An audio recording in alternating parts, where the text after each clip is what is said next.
faire des enquêtes pour fournir des informations. Donc c'est en ce moment que le gouvernement a commencé par dire, nous allons arrêter ceux qui ont, les Togolais qui ont participé à la rédaction de ce rapport. Bon. Moi, j'étais directeur de campagne en ce moment.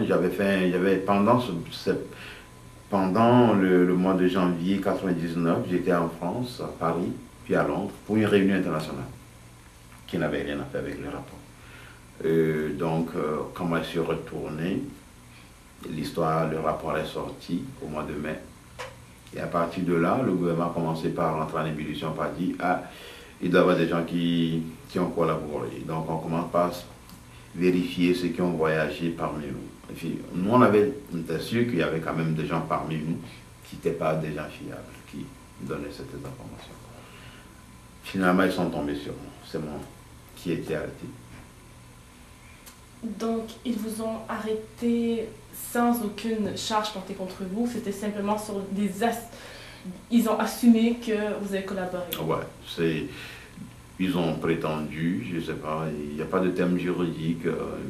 Ils ont pensé que, écoute, on trouvait quelqu'un pas mieux, arrêtons-le, il va avouer, et puis on verra le reste. Si ça ne vous dérange pas, pourriez-vous parler un peu de l'arrestation et puis de ce qui s'est passé par la suite? Je vais être peut-être un peu plus bref là-dessus, parce que j'ai écrit le livre pour essayer d'éviter tout le temps de répéter. Tout ça. Mais l'arrestation, c'était chez nous. Moi, j'étais là, je m'apprêtais un matin à partir au cours. Quand des gens sont venus, ils ont toqué chez nous, ils ont frappé à la porte. Ma femme est allée voir, et puis après, ils ont dit, nous cherchons votre mari. Ok. Et je vais voir, et puis je vois deux hommes qui sont à la porte, et puis voilà, c'est lui qu'on cherche. On me pousse à l'intérieur de la maison, de nos chambres. Parce que nos chambres, c'est chambre, salon, donc on était au salon. Et donc, à partir de là, ils ont commencé par fuir la chambre sans autorisation. Mais moi, allais voir déjà, parce que tout ce qui tournait dans les médias, comme quoi on allait arrêter les gens, on allait les punir de façon exemplaire pour que des gens ne reprennent plus les mêmes erreurs, des histoires pareilles. Donc, moi, je disais, on allait arrêter des gens. On s'est préparé, parce qu'on a reçu des informations, de faire attention. Je disais qu'on allait arrêter quelqu'un, peut-être le président, pas moi. Le temps qu'on arrête le président, j'aurai le temps de fuir. Finalement, c'est moi qui ai commencé. Donc, ils ont ramené tous les rapports, tous les documents concernant Amnesty International depuis la création. Donc, il y avait pas mal. Ils disaient, ah, vraiment, ils sont tombés à la source. Ils étaient très contents d'avoir fait une bonne pêche. Ils sont tombés sur le bon morceau. Bon, bref. Donc, finalement, on a été amenés, ma femme et moi, on a été amenés à la Sûreté nationale, quelque part où la police politique garde des gens, torture des gens, ainsi de suite. J'ai passé par des séances de torture, de tout pour avouer que j'étais vraiment le porte-parole d'Amnesty et que j'ai contribué à l'élaboration, à la rédaction du rapport, et ainsi de suite. Bon. Vous avez nié constamment? Je ne peux pas nier, puis je ne l'ai pas fait. On nie ce qu'on n'a pas fait. Je ne l'ai pas fait.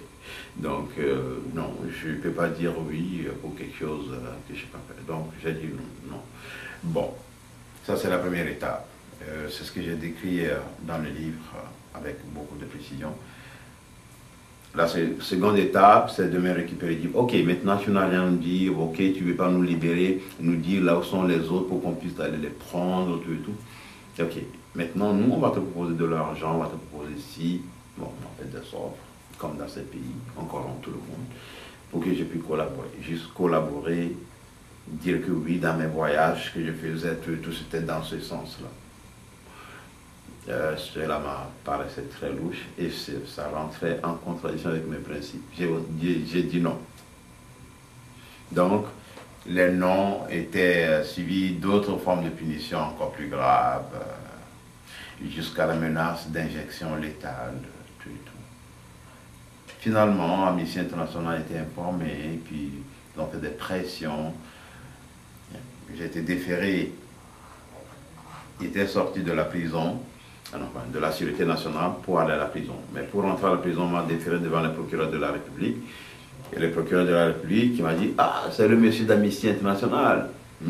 C'est très bien. Combien de corps que toi-même tu as déjà ramassé personnellement à la plage? J'ai dit, je n'ai rien ramassé. Il me dit, ok, mais de quoi vous parlez dans votre rapport? De quoi tu parles dans ton rapport? J'ai dit, mais c'est pas mon rapport, c'est pas moi qui l'ai écrit. Il dit, quoi? C'est pas moi qui l'ai écrit? Ok. Il a dit aux gens, allez l'enfermer. C'était ça le jugement? C'était le jugement. Et c'est parti en prison, comme ça. C'était le premier jugement que vous aviez depuis votre arrestation. Ben oui. Donc, tout le temps entre, il n'y avait eu aucune procédure légale qui Non. avait été faite. C'était Non. arbitrairement comme Tout ça. était arbitraire, comme c'est un pays arbitraire. C'est le système. Et puis, oui, par la suite... Ben donc j'étais en prison, j'ai vécu les situations de prisonnier. Quelles étaient les conditions d'emprisonnement? Oh ben, effroyable. Il n'y avait rien de comparable. Moi, je n'étais jamais allé en prison, donc je ne savais pas comment attendre. Les droits Mais humains, non, ils ne les sont pas droits humains, respectés. non, les droits humains, c'est en Europe, en Occident. C'est une petite chambre de 4 mètres sur 8 ou quelque chose comme ça, où sont mis beaucoup de personnes, pas de tagette, pas de lit, des gens en position de posture. Enfin, tu fais tout pour dormir.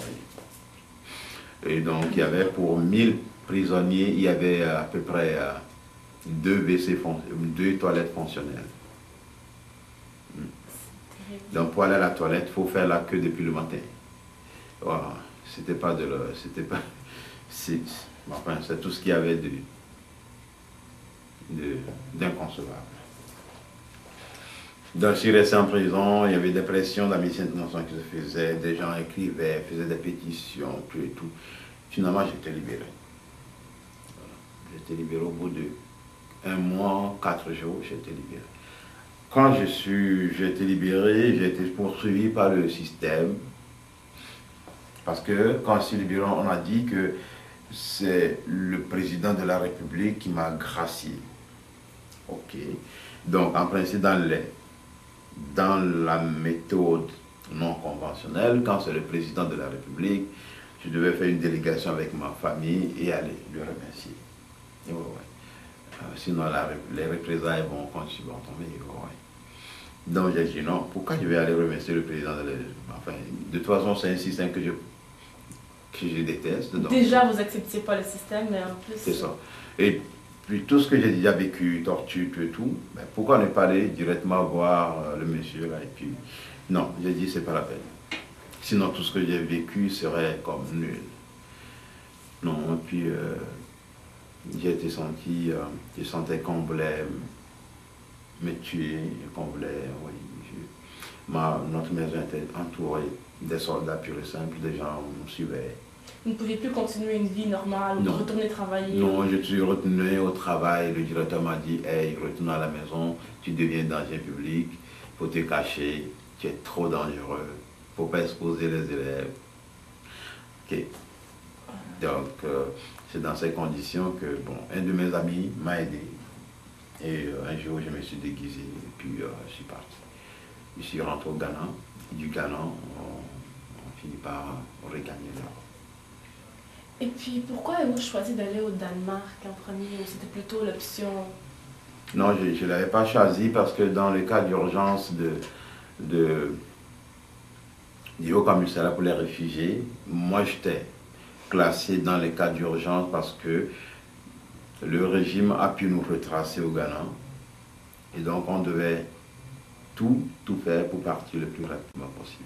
Donc le premier pays qui répondait, parce que souvent quand vous arrivez, les fonctionnaires envoient des rapports aux pays occidentaux, d'accord, pour dire, ok, nous avons une personne ici à prendre en charge, quel pays qui répond le premier? Le pays qui répond le premier, c'est le pays là qui t'accueille. D'accord. Donc c'est ainsi que je suis parti au Danemark. Et puis, quelle a été brièvement votre expérience au Danemark en tant que réfugié? Est-ce qu'il y avait des programmes sociaux qui ont été faits pour vous aider à éventuellement continuer vers un autre pays ou rester là-bas? Non, ouais, mais quand on est au Danemark, c'était pour y rester. Le système politique était bien, correct, le système social aussi. Sauf que nous arrivons à un moment où le Danemark, le système en tant que tel changeait. Il y avait le parti conservateur ou les autres de droite qui arrivaient au pouvoir. Et puis, donc, le système changeait. Il y avait la gauche quand on était arrivé.